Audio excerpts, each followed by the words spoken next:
লাচিতৰ লগত বাঘ হাজৰিকাক থিয় কৰি আমাৰ যুঁজখন দুৰ্বল কৰিব নালাগে। কোনোবা যদি বাঘ হাজৰিকা আছিলে তেওঁ নিজৰ জায়গাত থাকক, কিন্তু আমি লাচিতক চাব বিচাৰো যে মোগলক পৰাজিত কৰা এজন বিশ্ব বিজয়ী ব্যক্তি হিচাপে, বীৰ হিচাপে। বাঘ হাজৰিকাই তেওঁৰ শৌৰ্য আৰু বীৰ্যৰ পৰা 10% কাঢ়ি লৈ যাব নালাগে।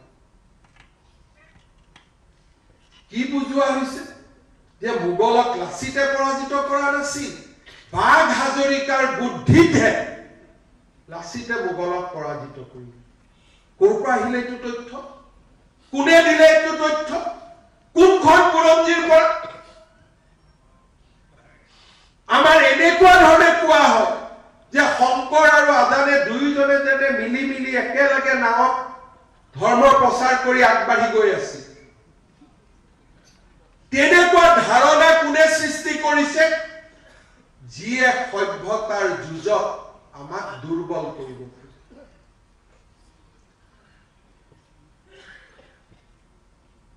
মই একেলগে দুৰ্গা পূজাত যাম,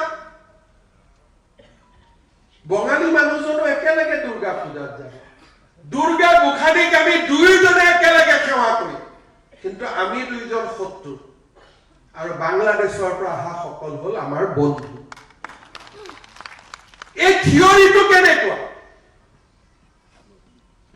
আমি একেলগে কম গুৰু ব্ৰহ্মা গুৰু বিষ্ণু, আমি একেলগে সৰস্বতী মাক পূজা কৰিম, আমি একেলগে দুৰ্গা পূজাত পূজা কৰিম, সৃষ্টি সৃষ্টি বিনাশনী গুণাশ্ৰয়ী গুণাময়ী আমি একেলগে কম, কিন্তু ওলাই আহি কম এওঁ বঙালী দেই, এওঁ অসমীয়া। আৰু যিসকলে আমাৰ লগত একেলগে দুৰ্গা পূজা নকৰে, একেলগে নাম নকৰে, পাল নাম নকৰে, তেওঁলোক আমাৰ বন্ধু, কাৰণ আমি শংকৰ আৰু আজানৰ দেশৰ মানুহ। ই কেনে ধৰণৰ পলিটিকেল ডেফিনেশ্যন? ই কি ধৰণৰ ৰাজনৈতিক সংজ্ঞা? জাতিটোক ভিতৰৰ পৰা দুৰ্বল কৰা, সভ্যতাৰ যুঁজত আমাক ভিতৰৰ পৰা দুৰ্বল কৰা, এয়া ষড়যন্ত্ৰৰ বাহিৰে আন একো নহয়। সেই মই বিধায়িকভাৱে ক'ব পাৰো, শংকৰ আৰু আজান নহয়, শংকৰ আৰু মাধৱ। আজান ফকীৰ সন্মান কৰো, তেওঁ নিজৰ জাগাত থাকিব, কিন্তু শংকৰৰ লগত তেওঁৰ বৈশিষ্ট্য ক'ত? শংকৰৰ লগত তেওঁৰ আদৰ্শৰ সমন্বয় ক'ত?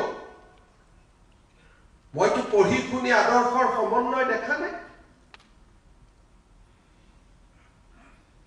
আপোনালোকে বিশ্বাস কৰে নেকি যে বাঘ হাজৰিকা নাথাকিলে লাচিত বৰফুকনে জিকিব নোৱাৰিলে? কোনোবা অসমীয়াই ভাবে নেকি যে বাঘ হাজৰিকা নামৰ কাল্পনিক চৰিত্ৰটো নাথাকিলে লাচিত বৰফুকন মোগলৰ বিৰুদ্ধে যুদ্ধত বিজয়ী হ'ব নোৱাৰিলেহেঁতেন?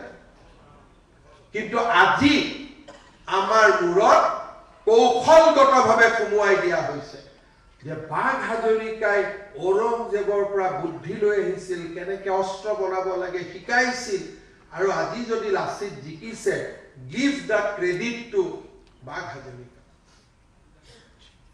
এইবিলাক সাধাৰণ কথা নহয়। বাওপন্থী লোকসকলে আমাৰ জাতিটোক ভিতৰৰ পৰা দুৰ্বল কৰা অহৰহ ষড়যন্ত্ৰ